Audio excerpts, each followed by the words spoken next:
For those of us who drive, a short road trip can be a great way to soak in the lingering weeks of an Oregon summer. And getting out on the road with no real agenda can be exciting, but I'm sure a lot of us have experienced the flip side, because a road trip can go really, really wrong if you don't plan the basics. So today on CityCast Portland, our lead producer, John Notarianni, is talking with a self-described Oregon road trip expert. Norther Emily of Wild Solitude Guiding is sharing her best tips and route recommendations to help those of us still looking for a last-minute adventure. It's Thursday, August 10th. I'm Claudia Meza, and this is what Portland's talking about.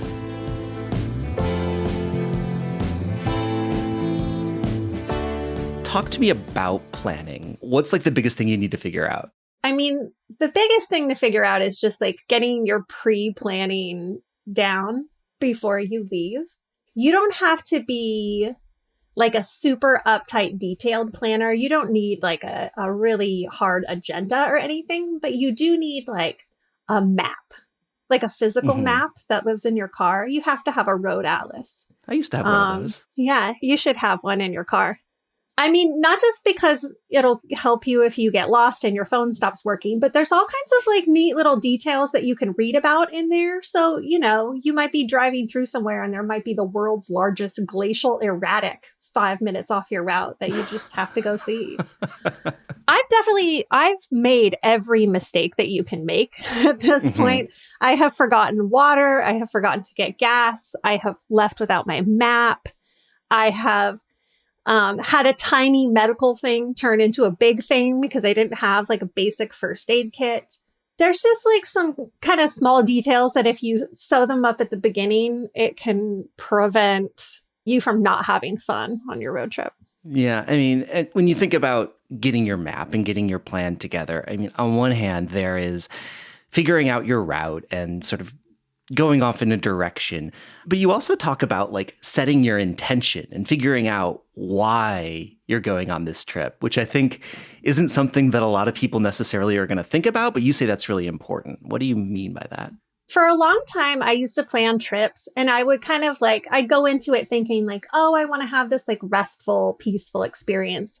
But then I get out the map and I'm well, I want to go here and also here, here, here, here, and here. And the next thing you know, I planned myself this very extensive, highly involved road trip that is not restful or relaxing, although it is cool. Where you're driving 10 hours a day on Yeah. And then you get home and you're tired. You're this vacation made me tired. Where did I go wrong? So being really clear up front, do the whole thing. Close your eyes for a minute. I know it's a little woo-woo, but just take a minute and think to yourself, what is the experience that I really want to have here? Because sometimes we think oh, this one time I went to the beach and we just sat in the sun and we had snacks and the weather was perfect. It was so nice. I want that experience again. But the weather might not be that great at the beach. So getting really clear on the fact that you just want to bask in the sun and have a snack and spend time with your friend, you can probably have that experience somewhere else, even though your mind may associate it with going to the coast. Yeah, I mean, that's interesting. And it sounds like part of that is also just being really flexible at having to change your plans at the very last minute. Just go somewhere else and be ready to do that. Exactly. Everybody who lives in the Northwest probably has a 9-mile long bucket list of places they've seen or heard of or would love to visit someday. Forget about all of that. Just figure out where the weather is good and go there.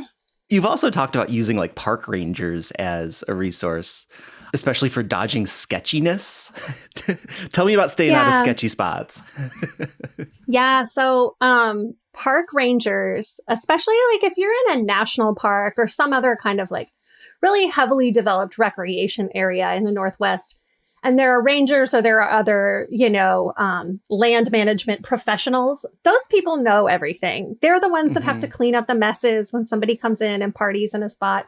They know about all the sketchy stuff that goes on. So when I'm traveling to a new area, sometimes I'll swing by the national park or the state park campground, even if I know it's full, and just ask the person at the window, hey, I want to sleep in my car for free. Where should I do that nearby? And a lot of those people travel from place to place, from one park to another throughout the year. So oftentimes, they they also sleep in their car in the woods sometimes, and they know all the good spots. Yeah. Well, once you are on the road though, and you're out there and you like kind of have a plan, but you're still staying loose, like what's a couple like really easy mistakes that you could make, but you can avoid? The most important advice that I can give you is do not speed in small towns. As an example, the speed limit in all of the coasty towns is 30 miles per hour. It's very slow. If you've been on the road a long time, it's going to be very hard to drive that slow. Just do it anyway, because you don't want to get a speeding ticket in like a tiny town. And then from there, I would just make sure that you kind of have a plan of like, if you're going to Central Oregon or Eastern Oregon, not a lot of gas stations. You need to fill your tank before you leave town. Because you may find some excellent side trip that you need to go on. And then you're like, actually, I can't drive up that mountain. That happens a lot in Eastern Oregon, especially. You can go 80 miles between gas stations. And it's a really cool 80 miles where there's like a lot of really good stuff to see. But you got to be really careful and pick and choose, you know? And then always make sure that you have like basic human stuff in your car that human bodies need. You should look in the back seat and be like, I could survive for 3 days on the stuff that I have in this car. I'm good. I can go now. Yeah. And we're not necessarily talking about like fully prepared meals. It's like, no, but just don't die. Well, now that we have all the tips, Norther, we're going to take a quick break and then we're going to come back and I want to hear a couple ideas about some road trips we could do.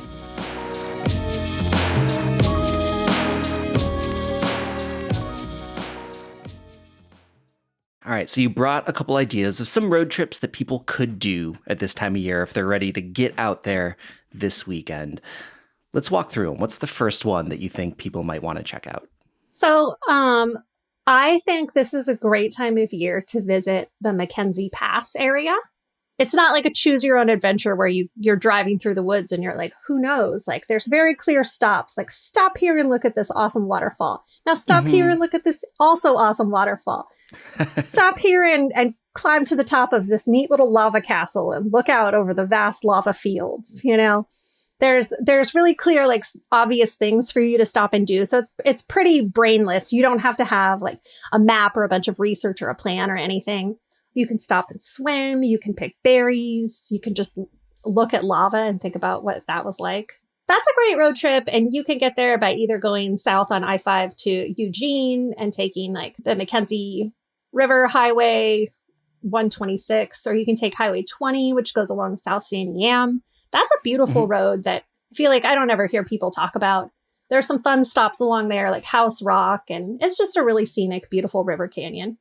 It takes about 3.5 hours to get there. So the whole trip in total is about 7 to 8 hours of driving, which is pretty reasonable for a weekend. Yeah.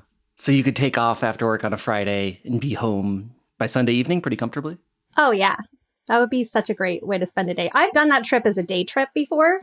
A friend of mine mentioned in front of me that she had never been east of the Cascades. And I was like, get in the car. We're leaving right now. So we did.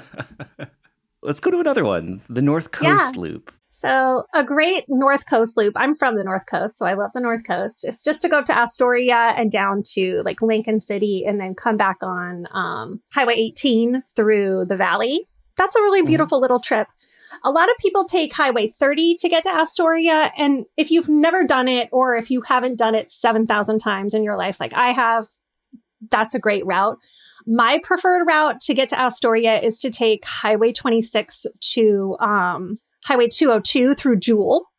And it kind of like 202 kind of like takes you up north and west through the Coast Range and spits you out just west of Astoria.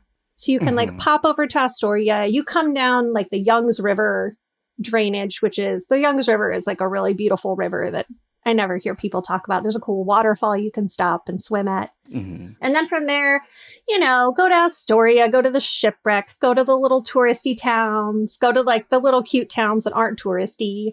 I love the tunnel on the beach at Oceanside. I love Hug Point. It's the classic. Never get tired of that. Cascade Head is really cool. And Hearts Cove is a great hike on Cascade Head. It's so, so beautiful. And that would be a great way to like end the day is to like hike Yeah. out there and look at there's like a little black sand beach at the end of the hike that you can see that always has like sea lions and stuff on it. And yeah, and then you can like hike back in the sunset through the spruce forest. It's very beautiful. Well, tell me one more that's a little bit of a longer trip, maybe a little bit packed for a weekend, but if you've got like a couple nights, where would you send us? So one of my favorite longer road trips is Crater Lake and the North Umpqua River. Not many people go to Southern Oregon. So this is kind of like a fun way to introduce yourself to the area if you're not super familiar. Crater Lake is like our only big national park. So that's an excellent experience. Crater Lake was kind of developed in that era of auto touring, like Mount Rainier or Yellowstone or something like that, where, you know, you're meant to like drive around and it's very picturesque and there's very like nice, like well-developed stops and stuff. The lake is beautiful. I don't recommend taking every single stopping opportunity that they provide you with. You will get tired of looking at the lake from every single angle. Like by the time you get to the end, you'll be like, all right, okay, we get it. Yeah. I've been to Crater Lake, and the first two, you're like, this is amazing. And then you do a few more, you're like, okay, I get it. Yeah, it's still gorgeous, but I should have just stayed at the first one and hung out for a while. This is a really good way to like skip some of the crowds is to if everybody else is going like counterclockwise, like you go clockwise and stop at the stops that everybody was already sick of stopping at. There's some really great hikes in Crater Lake too. Mount Scott is actually like pretty high on the list of one of the taller peaks in the state of Oregon. And that is a really nice like half a day hike around Crater Lake. But before you get to Crater Lake, really the best way to do this is, you know, to go south to like Roseburg or whatever, and then go east along the North Umpqua River. I don't know, in my head, I just feel like it's nicer to kind of like open up the trip by like starting with this like super scenic drive up this really beautiful river. There's a lot of places to stop and do little waterfall hikes that are shorter. Most people know about Umpqua Hot Springs, which is at the eastern end of the highway. That's a beautiful hot springs, and there's a lot of really great camping. There's bears down there. I've seen some cute little bears last time I went hiking. It's a pretty rugged area, but it's still, I feel like, really accessible for how wild it is. And for anyone who is sort of charting these courses and can't quite keep them straight in your brain, we're going to have all this information in the show notes. Well, Norther, thank you so much. I feel inspired. I'm going to buy a map. I'm going to get myself a little bit lost, but not totally lost, and just get out in the woods. Like, come on, what's my problem? I should just go do it, right? Just go. Just go. It's going to be good no matter what you choose. Thank you so much for coming on. Thanks, John. And now for your microdose of news. Trees planted by the city in East Portland have all died. The Portland Bureau of Transportation pledged to provide the known hotspot with shade and planted 30 trees in the Mill Park neighborhood using federal funds. A city contractor planted and watered the grove for a year, but when it was PBOT's turn to take over the watering, they just didn't do it. The Willamette Week quoted PBOT spokeswoman Hannah Schaefer saying that watering trees is outside the Bureau's scope. In her own words, "We only trim trees for visibility and clear brush. We simply are not set up for, nor have the skills for tree maintenance beyond that." Is she saying that the city doesn't have the resources or collective skills to water trees? Well, that's depressing. Also, Portland Rock Gym is planning to open the country's largest climbing facility in Beaverton Cedar Mill neighborhood. The 64,000 square foot gym will offer spaces for climbing, yoga, and other fitness activities. For even more local news and events, sign up for our daily newsletter, Hey Portland. We'll throw a link in the show notes.